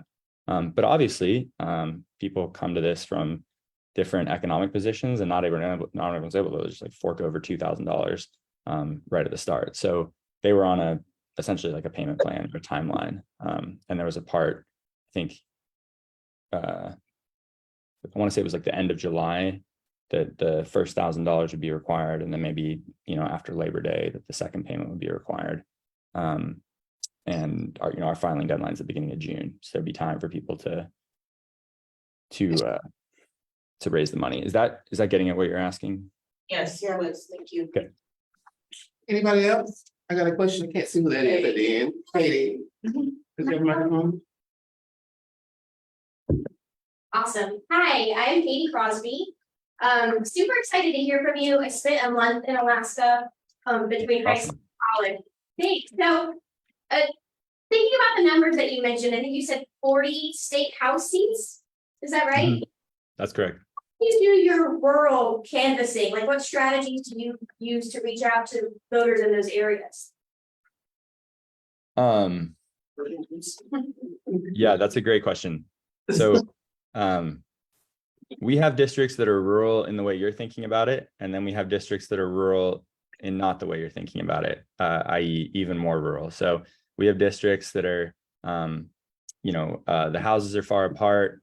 There's a lot of, I don't call 911, I call Colt 45 signs on trees, a lot of scary dogs, that kind of thing. I think that's in the lower 48, what we think of as rural. Correct me if I'm wrong, I'm probably not getting exactly right, but we have that, right? And then we have places that are only accessible by plane or by boat or dog sled or snow machine. And we have a district in Alaska that's actually larger than the state of California, state Senate district.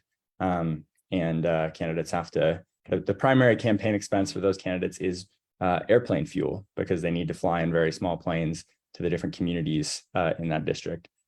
So I more just say that because it's funny and interesting. It doesn't have a lot of bearing for you. But we do very much have this regional distribution, and we have to think about different kinds of campaigns differently. Because the city that I live in, Anchorage, is roughly half the population of the state, and it looks much like any other sort of mid-sized city in a low population state in America.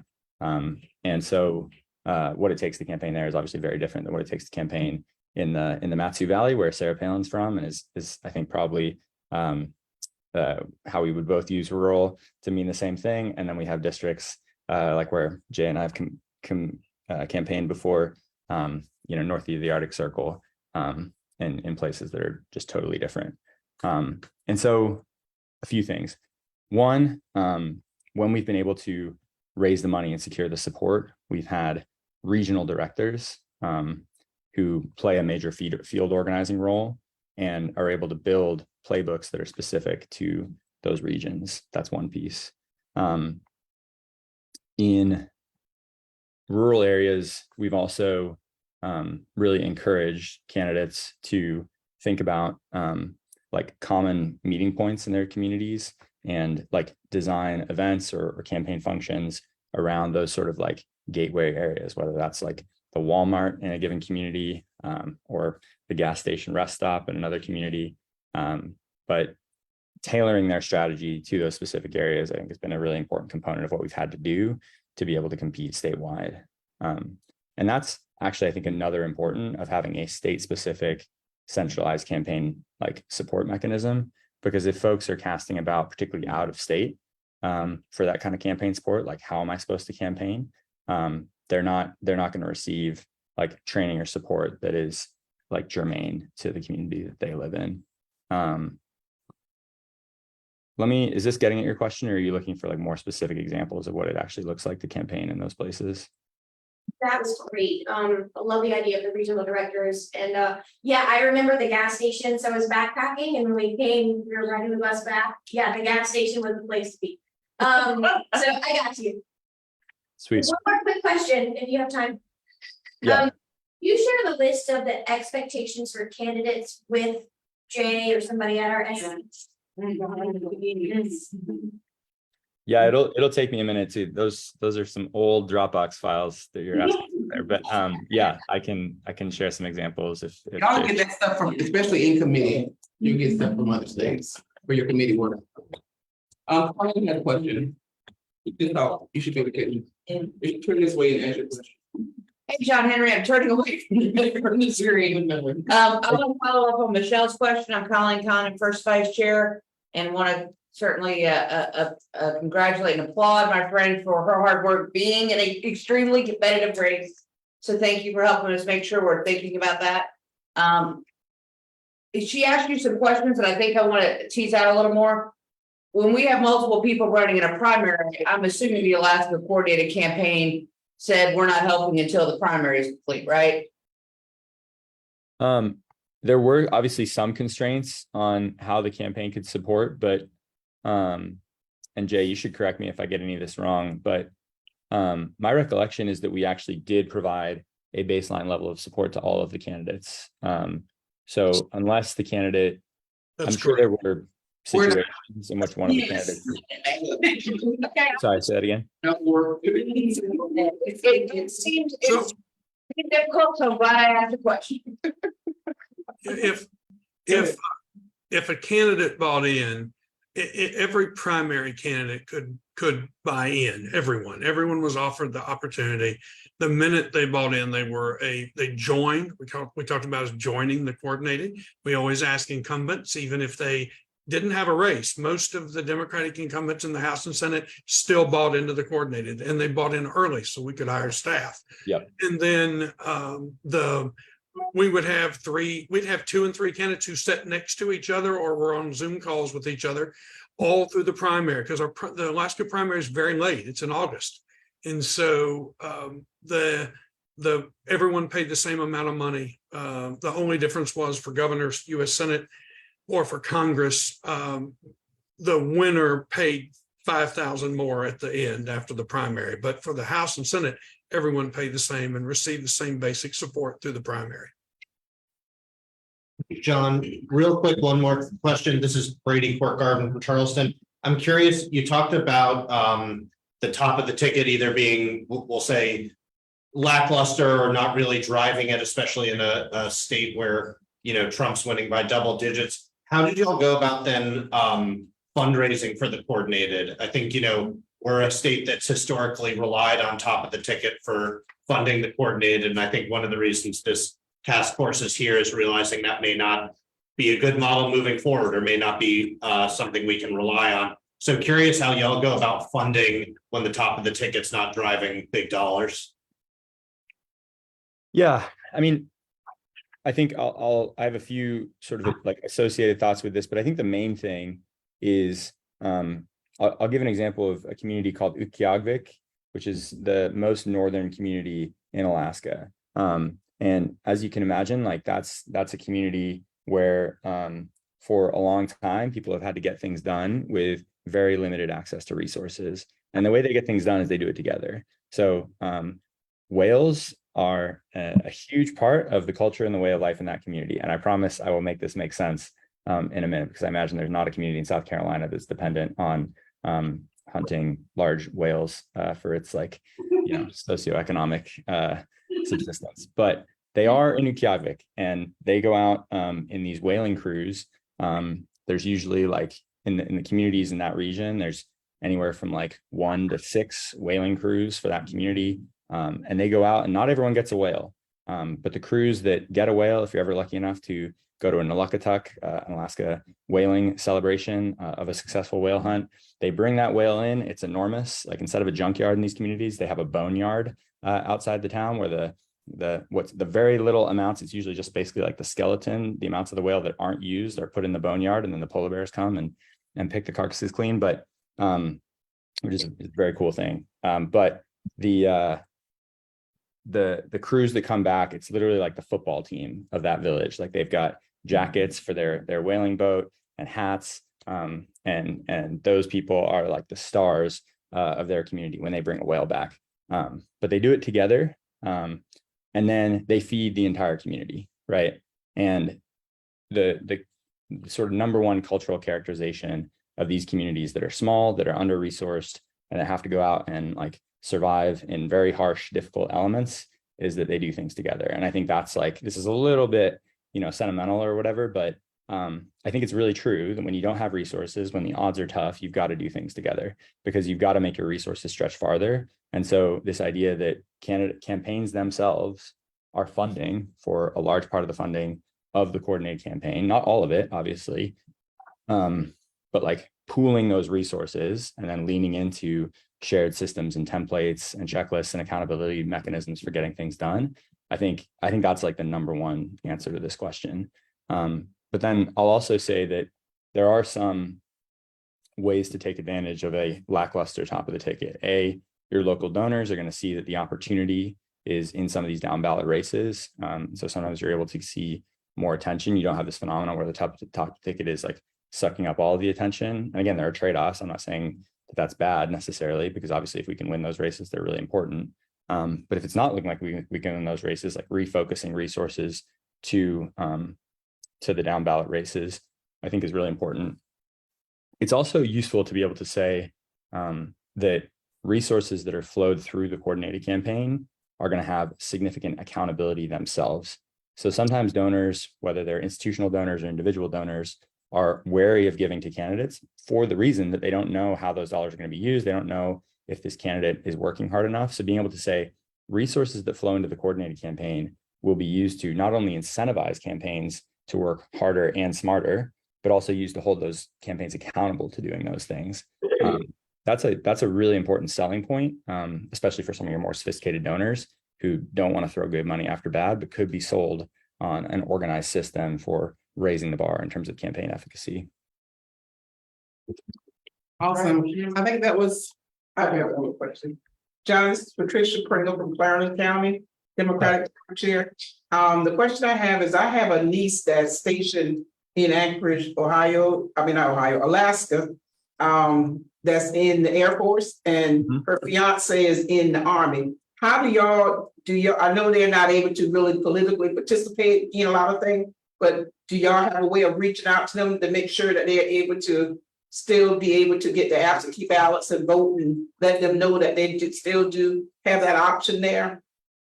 Yeah, absolutely. So actually one of the candidates I'm currently working for, I think, is probably the representative for those folks if they've changed their registration, because he represents a large portion of the Joint Army Air Force military base just outside of Anchorage. I'll say, if you need someone to get a hold of those folks and make sure they know how to get their absentee ballot, pass their contact information to Jay, and we'll get that done for you. But bigger picture, there's a lot of restrictions on reaching out to the military base. You can't actively campaign on the military base. And so there's tactics that we've developed for how to campaign when a large portion of your district includes a military base. And just turning this back to the coordinated campaign conversation, I think one of the things is having an institutional memory of how you have to adapt a campaign when you're in that kind of a district is really important, because I'll tell you, candidates have a lot of bad ideas for how to move the needle when there's a military base in their district. Spending the whole summer sitting outside one of the entrances to the military base and like waving campaign signs, not a great way to be spending your time. And I've seen candidates try to do that. So having an organization that can hold the institutional memory of what actually works and pass that on to those candidates is pretty important. There's one other thing I was going to say, but I think I've forgotten it. Okay. Yeah, if I think of it, I'll email somebody. But that was, thank you so much, John. Very aggressive people in the room. Thank you. For y'all time. So we want thanks for having me, guys. Good luck. Thank you. We are running close to time, and I wanted to kind of pass this out. Why not get about pass them around? And if you're online, check your inbox for forward email from Jay.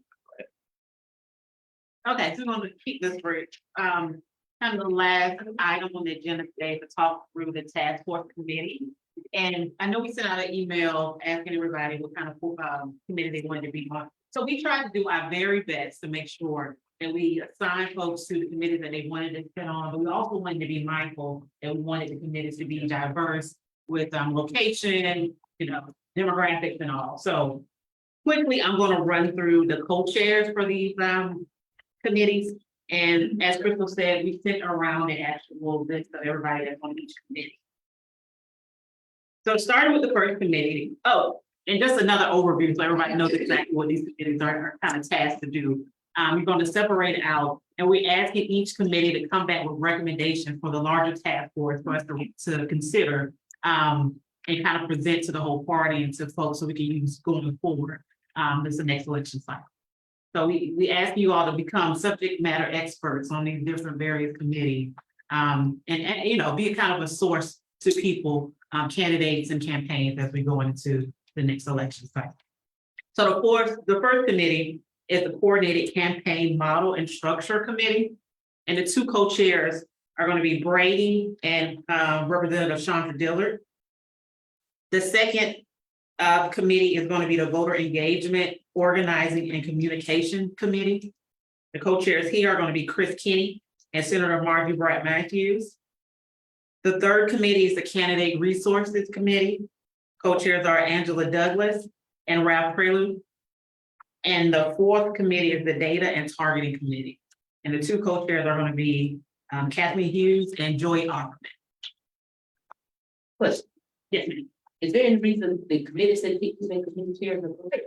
The committee? The members? They didn't? No, is there any reason why they did not? We didn't allow them to pick their chairs or co-chairs? What members? Saying that the committee itself didn't get to pick their members. No, not the members, the chair and the co-chair. Why the members didn't get to pick the co-chair and the co-chair, the chairs and the co-chair. Well, it was a combination of things. Like we want to make sure again that it's diverse and in regions too, right? Like so, the representation from Richland, Greenville, and all the other counties too are in these committees. And it's in time too. She's talking about the chairs, why the committee members didn't pick the chairs, what that y'all need. No, we didn't.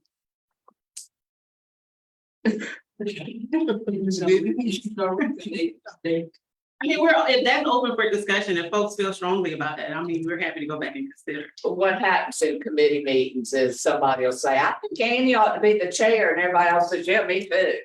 And people step back and not. Now, Annie would have probably been the best.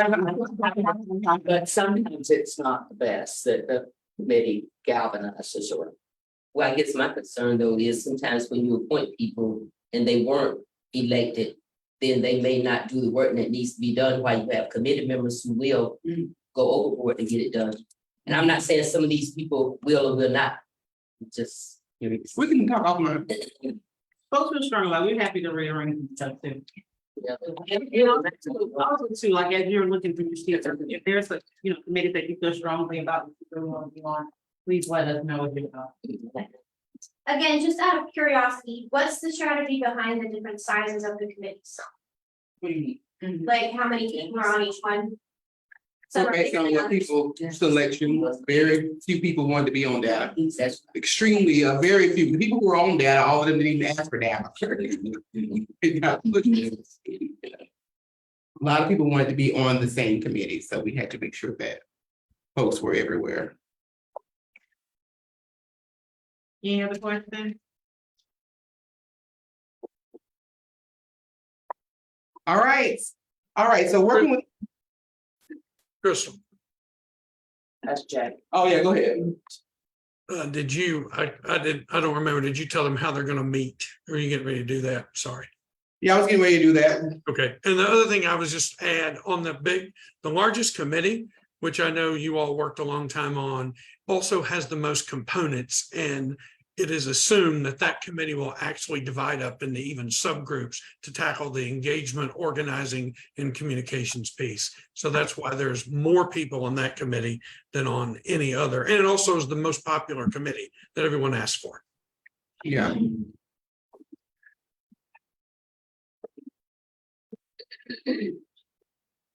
So each committee will be staffed by an SCDP staff, or a volunteer. We've got some great people who want to be supportive and be helpful.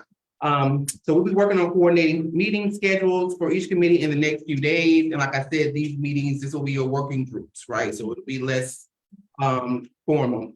So we haven't set a date and time for the next full meeting of the task force. But we want to give the committees an opportunity to meet at least 2 times before the next full task force gets back together. Our goal is to have the task force meeting in October and no later than early November. And Julissa, before we adjourn today, we would like to open up the floor for questions and comments from any committee member. Any questions, comments? I'm just curious. Did the chairs and co-chairs who were assigned to each group, were they in agreement? They wanted? Yeah.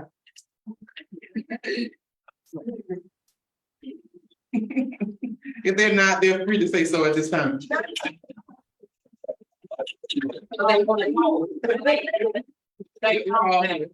Mine is one person.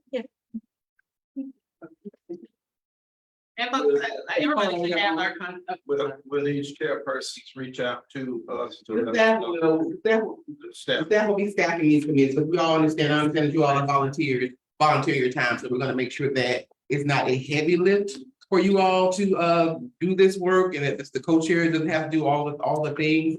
So that's why it's important that we staff each committee, because we just want to make sure that things are getting done and meetings are happening.